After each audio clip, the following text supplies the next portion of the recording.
عازف بيانو مشهور حب يروح يعزف شوية بعيد عن البشر في مكان هادي. الغريب ان في عز ما هو مستمتع بالموسيقى ومستجم مع نفسه، اتفاجئ بجمهور كبير من القرود جه رحب بيه ويسمع له. لكن للأسف بعض القرود كانوا رخمين شوية، منهم اللي وقف على دماغه، منهم اللي قطع النوتة الموسيقية، وقرد كمان فضل يدوس على الزراير ويبوظ اللحن.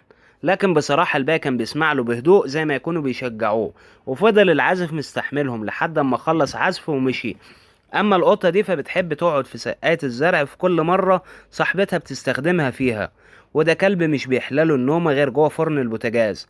اما الفيل ده فكان جعان جدا وفضل يتابع ريحة الاكل جاية منين لحد اما كسر حيطة المطبخ التابعة لاحد المطاعم.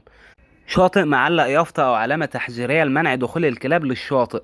والظاهر كده ان الكلب ما عجبهوش الوضع، فكر ان هو يكسر كل القواعد والقوانين بتاعة الشاطئ.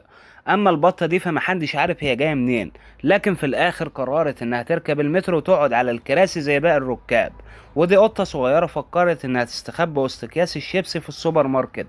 واحدة ست قلبت البيت كله وهي تدور على القطة بتاعتها، وفي الاخر طلعت نايمة وسط المواعين ومش حاسة بأي حاجة حصلت أبدا. لو عجبك الفيديو ادعمني بلايك وقول لي رأيك في التعليقات، وما تنساش تتابع المحتوى القديم كله. سلام.